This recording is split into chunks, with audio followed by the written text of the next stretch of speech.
Once again, the kind of absurd story that should be strictly confined to Stephen King novels has happened for real.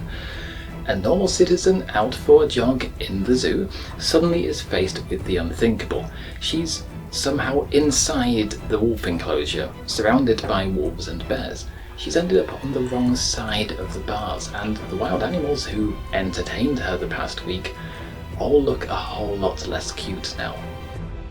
That's right, in today's true story we're looking at how a jogger in a French wildlife park ended up inside a wolf enclosure and consequently also the intensive care unit at the local hospital. So let's start dredging the internet until we get to the bottom of this sad and unlikely tale.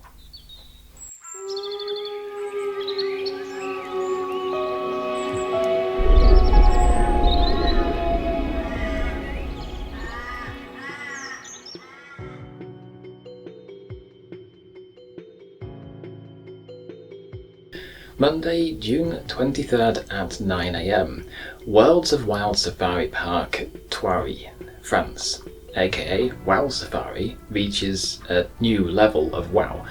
News quickly spreads via the internet and TV that a 37-year-old unnamed woman has been attacked by wolves and is critically injured.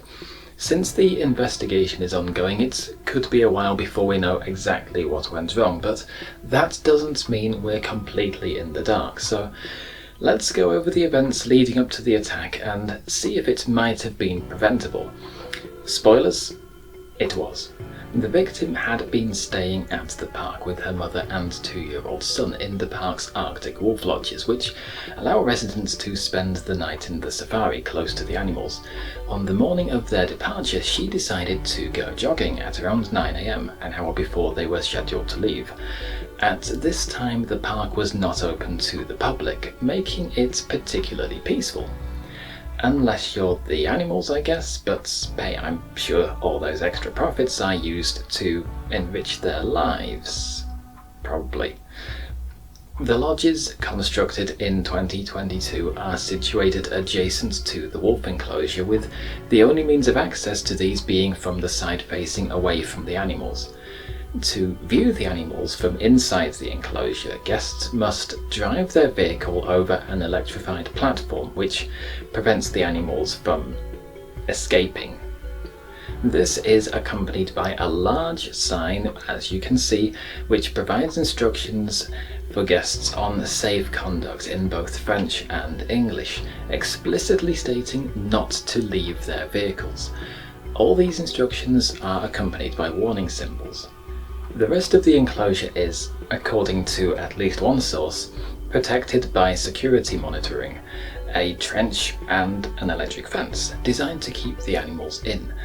At this time, it seems unclear just how the victim managed to subvert these measures, but according to her own statements, after seeking assurances from a ranger the previous evening that it was safe to jog in the park and that all the animals were in their enclosures, which, to be fair, they were, she followed a tarmac track until she reached the American Safari section. Seeing no signage to warn her that there was any danger in continuing except for a green panel with some text, yes, that green panel, she proceeded unchallenged. And her jogging took her straight into the vehicle safari, apparently without causing injury or inconvenience to herself.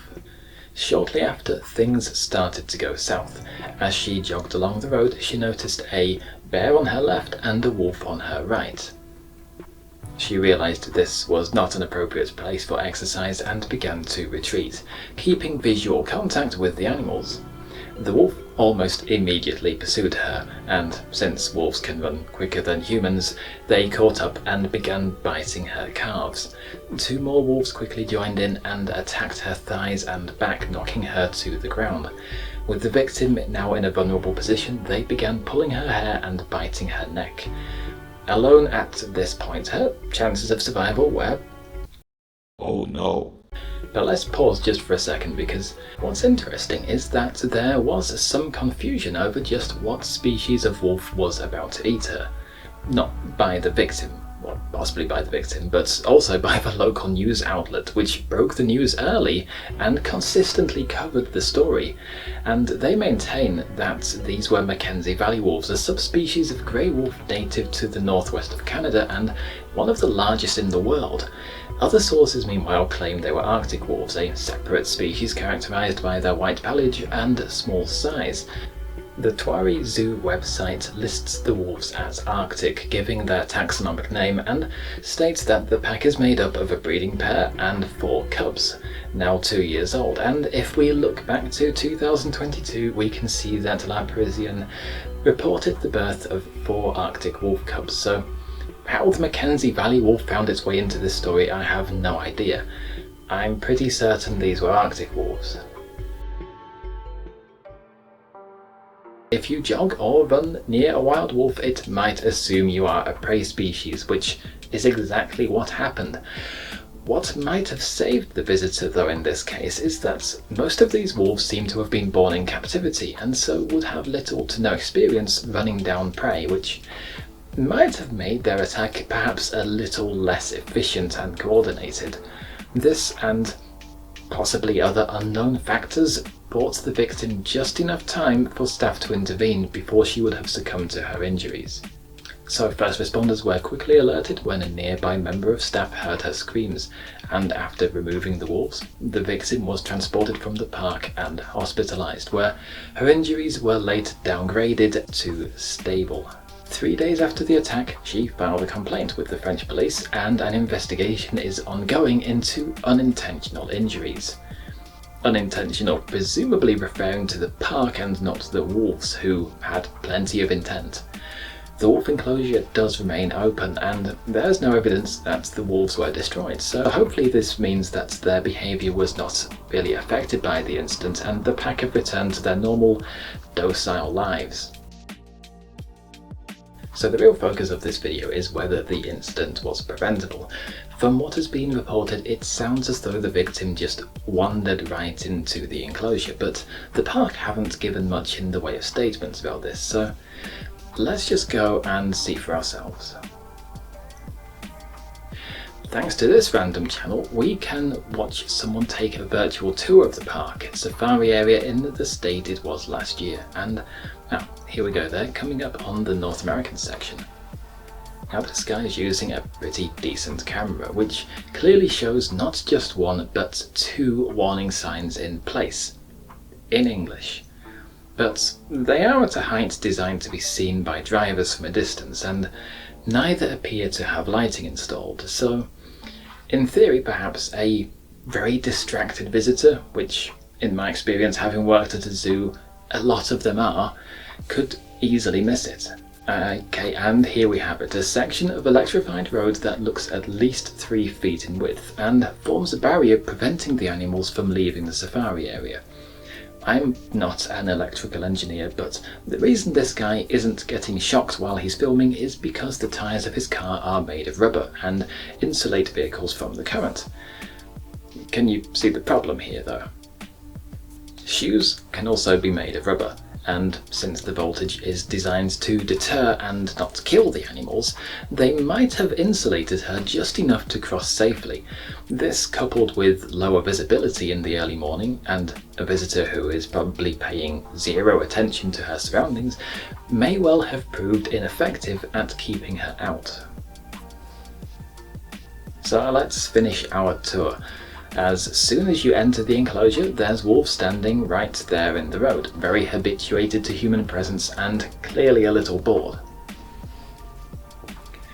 And as soon as she's realised her mistake, that distance back to the electric fence suddenly seems much further. So, could the park have done more to prevent this? Well, yes.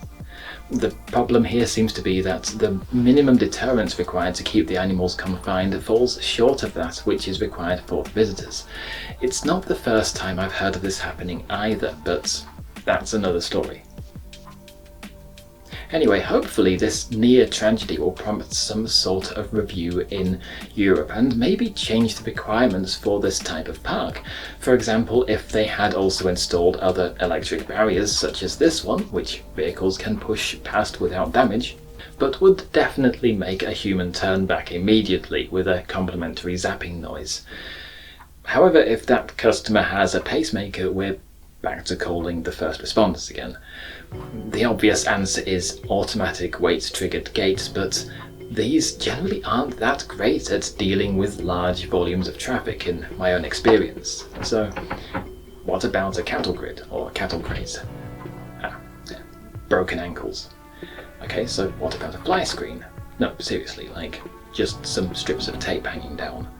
I imagine it's working like spider webs on a hiking trail, the flailing of arms, the strange dance of self-defense. It would definitely grab any wayward visitor's attention, perhaps long enough to avoid disaster.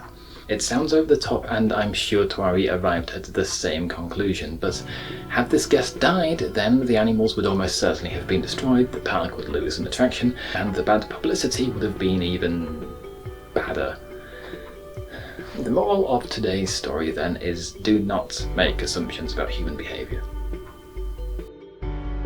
If you think wolves deserve a place in the wild, then please check out my store where you can help fund conservation efforts with any purchase you make, including that of my first art book, which features wolves, environmental destruction, climate change, persecution of species. My customers say it's a great coffee table book. Anyway, that's all for this video. Thank you guys for watching, and I will see you again hopefully soon in the next one. And as always, remember, understand, coexist, and evolve.